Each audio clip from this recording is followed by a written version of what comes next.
Welcome to the Dr. Todd Talks Tune Show, everyone. I'm your host, Dr. Todd Samra, and the doctor is in. And today we have a very exciting episode based on the Exodus of Peter Gabriel from Genesis. So this episode is titled Exodus from Genesis. Very clever, we know. What basically happened with the band Genesis, one of the driving artistic forces behind this band through 1975, following their legendary album The Lamb Lies Down on Broadway in 1974, was Peter Gabriel. And Peter Gabriel very much was a dynamic personality, a great songwriter, and a very powerful presence within the band. After they did The Lamb Lies Down on Broadway, Peter artistically was feeling like he was heading in a more unique direction and did not want to therefore bring the band with him down this path where he felt he was going to go. So he left the band, and what happened was he embarked on his solo career, and we get a number of great albums that are going to come down the road, but the first couple were a little bit of a struggle. On the other hand, we have the band Genesis, who, following his departure, promoted Phil Collins to both drummer and lead vocalist, and gave him an opportunity to shine in that role. So these early albums, Phil is still kind of finding himself as the vocalist of the band and working within that dynamic, in addition to being the incredible drummer that he was already. So we look at these two albums from 1976, and they're both from 1976, but Trick of the Tail comes first, and that's followed by Wind and Wuthering. And these albums both feature the talents of Steve Hackett, the great, amazing guitar player, who eventually is going to leave after Wind and Wuthering to embark on his solo career. So we have a four-man band at this point. Once Steve Hackett leaves, the next album they do is called And Then There Were Three. Very clever, we know. And the dynamic of the band is going to change. From there, we're going to get Duke and Three Sides Live, and eventually they're going to evolve into this mega pop band in the 1980s. But at this point, in the 1970s, they're still kind of focused on being a progressive rock band, a more artful rock band. And if we look at the 1970s, music is changing. The early 1970s still very much were in the model, the pastiche, or the color really of the 1960s. But things really start to evolve throughout the 1970s. Look at bands like Steely Dan, Supertramp, look at Led Zeppelin, Pink Floyd. We see a definite evolution in music going on, where the quality of the production and the songwriting and the sounds and the special effects and all of these elements being put into the music are really elevating the bar. So these two albums really fit this mid to late 1970s kind of musical idea of we're still working within the framework of fine art rock and roll music, but popular music is going to really swing in and take over soon.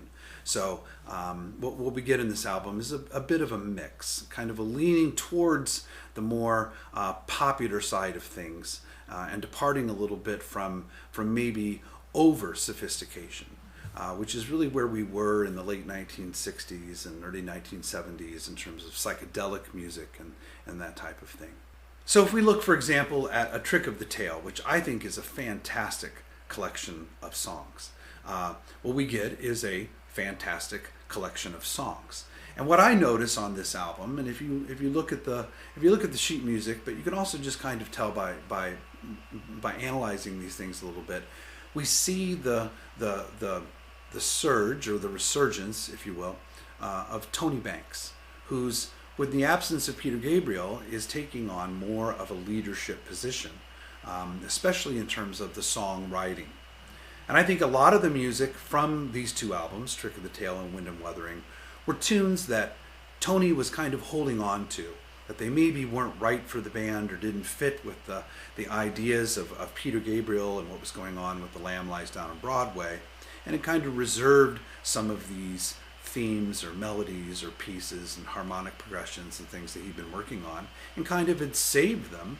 And then they kind of rise to the surface here on Trick of the Tail and Wind and Wuthering.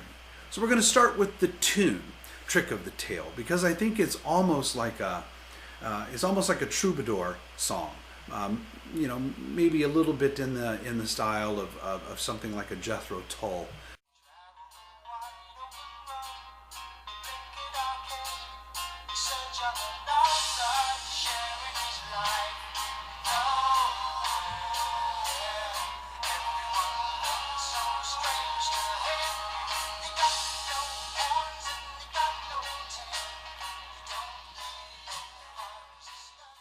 Very Narnia-like. It doesn't have a tail, so I think it's a very kind of curious little mystical world that they're in. But the elements of the song really are quite folk-like. Preceding it directly on the album is the song Ripples, which I think also really has that kind of acoustic feel to it. A little bit even like Carpet Crawlers, if you want to harken back a little bit to The Lamb. I think those two songs really as a pair kind of share that folk-like element. They're not quite Simon and Garfunkel, but they share a bit of that pastiche. My favorite on the album really is the song Entangled. Kind of that same sort of feeling, harkening back to Carpet Crawlers again. It's very acoustic. It's very clock-like. It's part of what I like about this piece.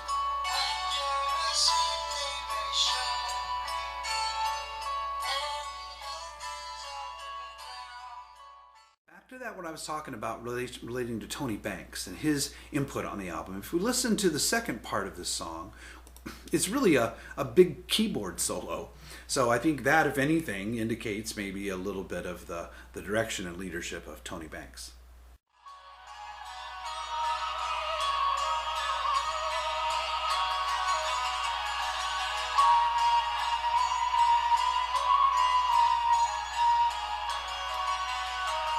So really a song that's very much driven to get to this dramatic keyboard solo, which I think is very, very, very well played. So that to me is indication that Tony Banks really is one of the driving forces here.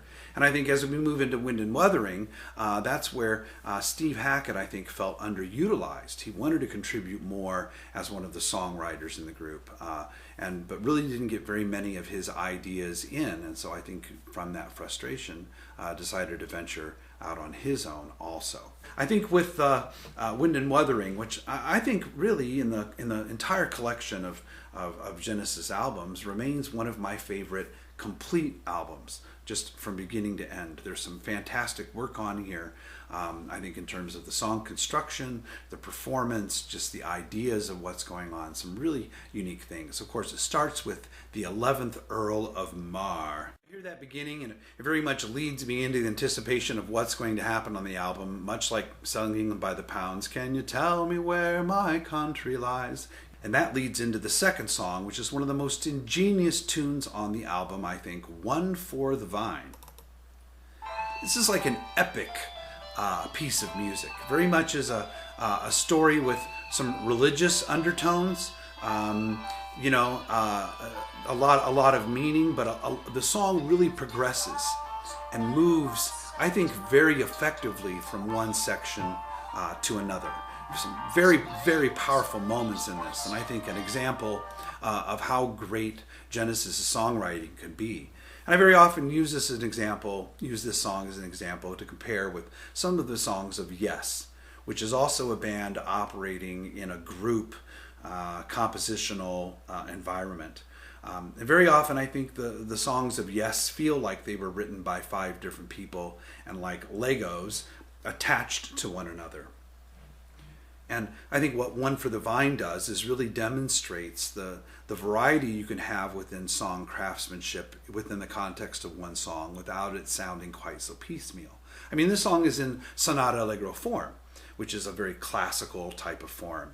And I think it's adhering to certain limits and boundaries without necessarily feeling like it was just pieced together. One of my other favorites is called What Gorilla? What Gorilla? And I think this one it's instrumental. And it allows, Phil doesn't have to sing on this one, allows him to be fully into the percussion, and to me is kind of on the level of like a YYZ by Rush. This then leads me to, I think, one of the greatest programmatic pieces of music within progressive rock, and that's All in a Mouse's Night, which very much is a story, where each part of the story, Phil sings with like a little bit different color in his voice, but the music around it is changed very much to represent different characters in the story, between the old lady and the old man and the mouse itself and a narrator who's kind of building the whole thing up. And so I think All in a Mouse's Night is a tremendous example of programmatic music. So like this song, yeah, the different characters all get their own different musical treatment.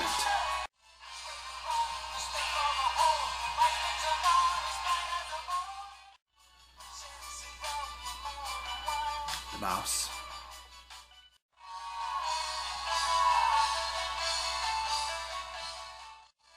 So they all get a little bit different musical treatment. So I think it's a really well put together piece of music, and in some way I think evokes Der König, the Schubert piece, with how it's telling the story and using the different characters from different points of view and elevating the keys to elevate the dramatic content of the song. I think it's, in a way, very much the modern equivalent to Der König.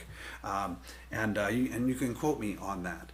I want to close here with two more, Blood on the Rooftops, which I think is just a tremendously well-written song. It's very English. It involves a lot of, I think, English sentimentality to it, and the nature of the words, and even the very much the feeling of the piece.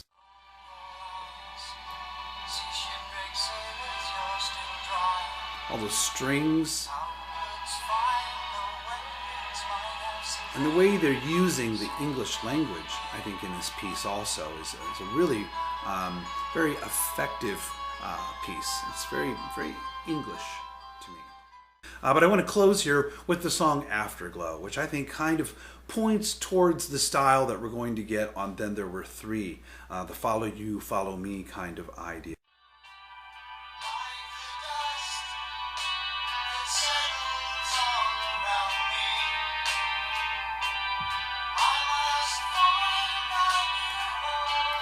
So I think their style is evolving, and the Afterglow is a little bit of a foretaste of what's sort of going to be happening down the road. Peter Gabriel, it takes him a little bit of time to evolve into his style also, because by the time we get to the album Security and So and Us, he's really developing his style, but it takes him a little bit. The first couple of albums, Salisbury Hill's probably the biggest hit from that first album, which we very often just simply call The Car, because there's a picture of him in a car. It's an untitled album. So his career takes a little bit of a dip, and then it takes a little time for it to sort of come back. But I think his wisdom of recognizing that and not pulling the whole band down with him was a move of love. That one that he loved his friends and loved his bandmates and didn't really want to drag them in this direction. And of course, what happened? It allowed Tony Banks and Phil Collins and Mike Rutherford especially to blossom with these last two albums with Steve Hackett. And I think some of the best listening that you can have in terms of the context of an album from beginning to end can be found in these two from 1976, A Trick of the Tail and Wind and Wuthering. Next week, we're going to refine our episode a little bit, and we're going to focus just on the two pavans written by Ravel. Thank you for watching today, everyone. We hope you enjoyed this episode. Happy holidays to you, and we'll see you again next time on Dr. Todd Talks Tunes.